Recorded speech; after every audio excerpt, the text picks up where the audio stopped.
Hello everybody and welcome back. Today we begin chapter 3 of Alice Through the Looking Glass by Lewis Carroll, and it's called Looking Glass Insects. I wonder if that's who she'll meet today on her travels. So if you're ready to meet them, I'll begin.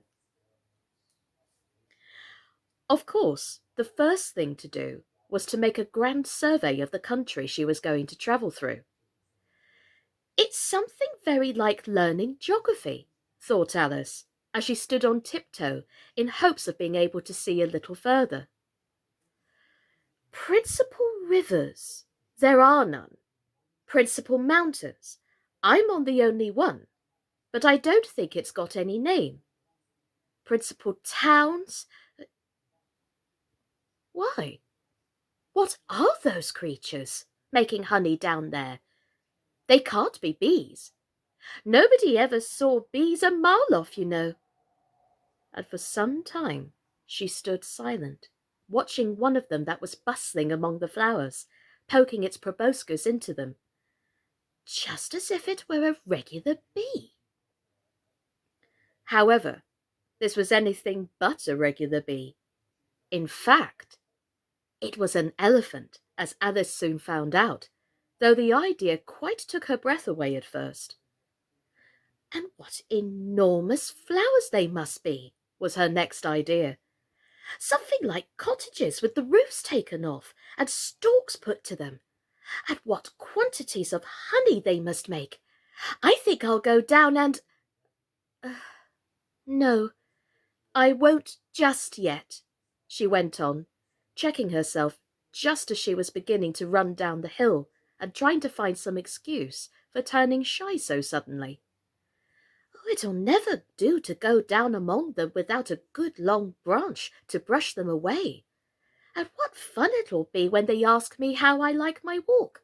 I shall say, "Oh, I like it well enough." Here came the favourite little toss of the head. Only it was so dusty and hot, and the elephants did tease so. I think I'll go down the other way, she said after a pause. Perhaps I may visit the elephants later on. Besides, I do so want to get into the third square. So with this excuse, she ran down the hill and jumped over the first of 6 little brooks. "Tickets, please," said the guard, putting in his head at the window. In a moment, everybody was holding out a ticket. They were about the same size as the people and quite seemed to fill the carriage. "Now then, show your ticket, child," the guard went on, looking angrily at Alice, and a great many voices all said together, like the chorus of a song, thought Alice. "Don't keep him waiting, child. Why, his time is worth £1,000 a minute." "I'm afraid I haven't got one," Alice said in a frightened tone. "There wasn't a ticket office where I came from." And again the chorus of voices went on.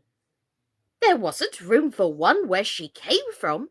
The land there is worth £1,000 an inch." "Don't make excuses," said the guard. "You should have bought one from the engine driver."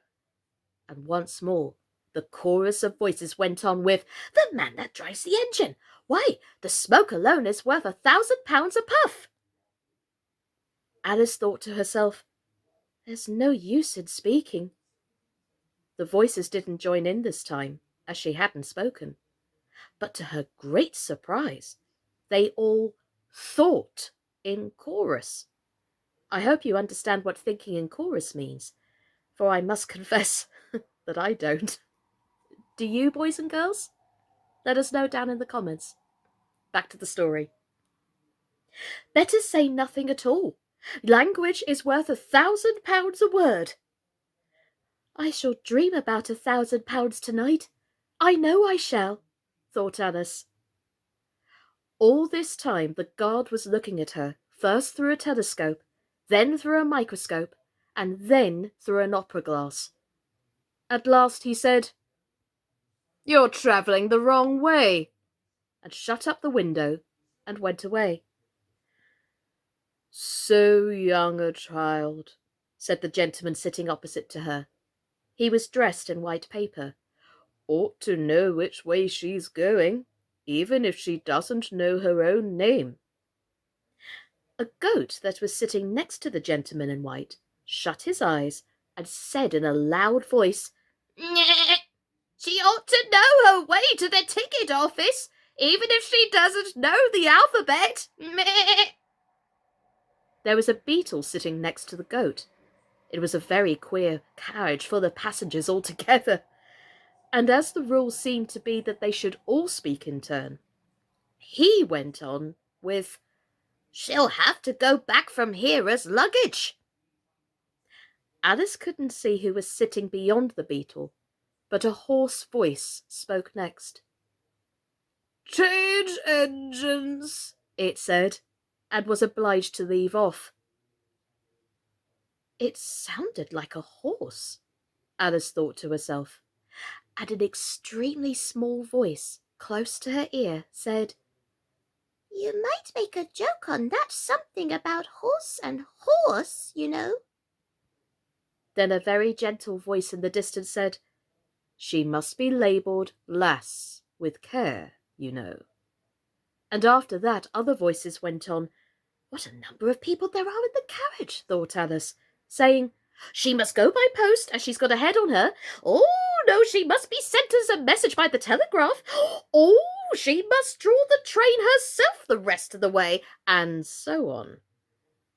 But the gentleman dressed in white paper leaned forwards and whispered in her ear, "Never mind what they all say, my dear, but make a return ticket every time the train stops." "Indeed I shan't," said Alice rather impatiently. "I don't belong to this railway journey at all. I was in a wood just now, and I wish I could get back there." "You might make a joke on that," said the little voice close to her ear. "Something about you would if you could, you know." "Don't tease so," said Alice, looking about in vain to see where the voice came from. "If you're so anxious to have a joke made, why don't you make one yourself?" The little voice sighed deeply.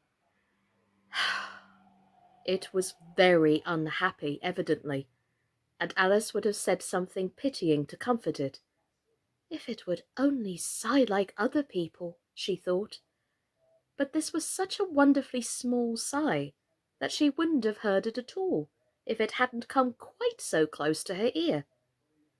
The consequence of this was that it tickled her ear very much, and quite took off her thoughts from the unhappiness of the poor little creature.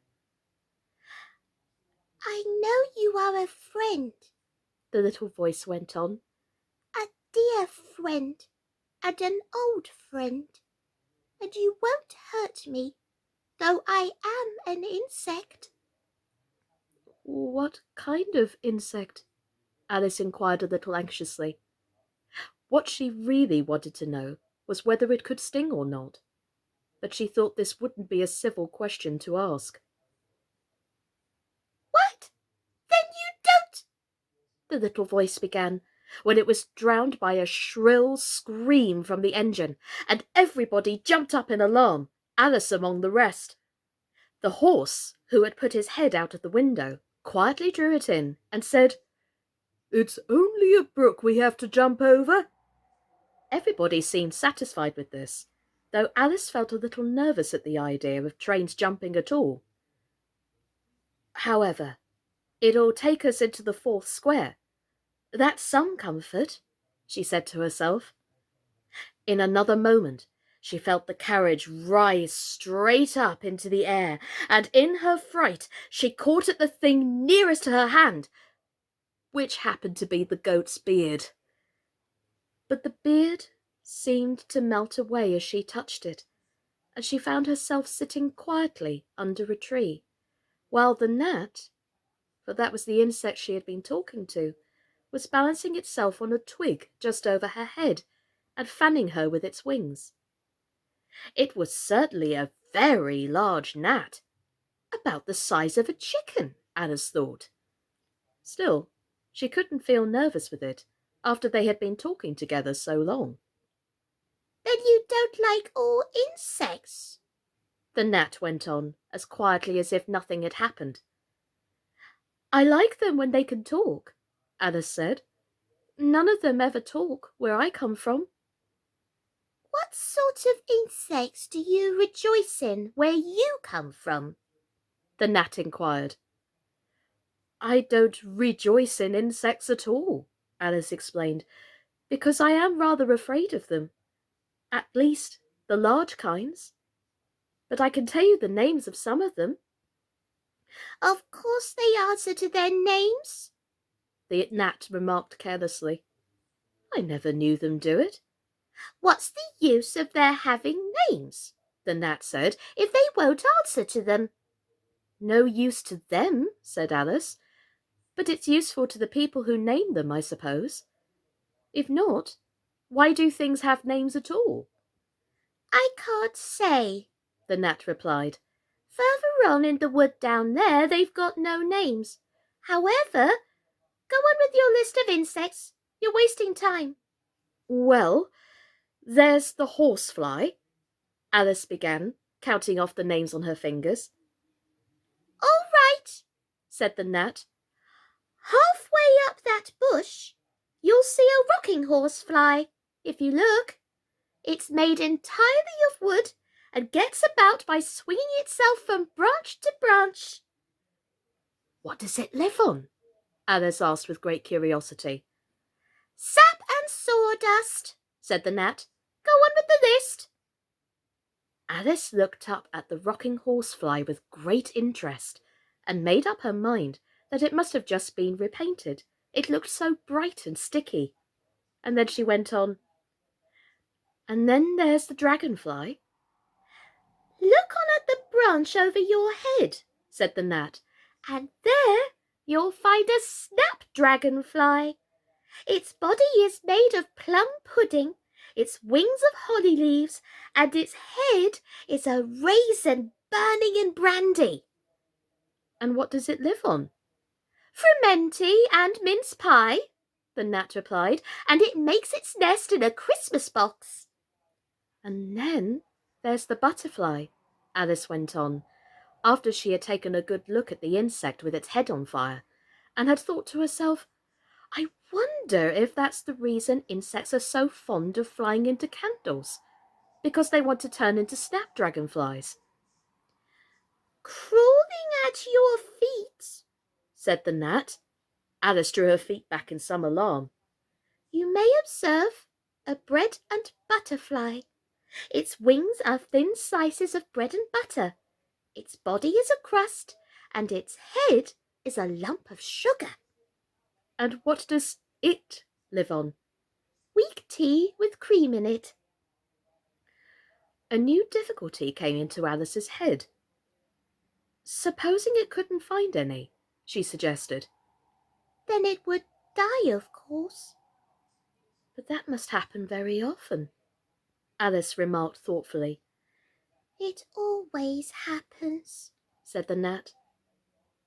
After this, Alice was silent for a minute or two, pondering.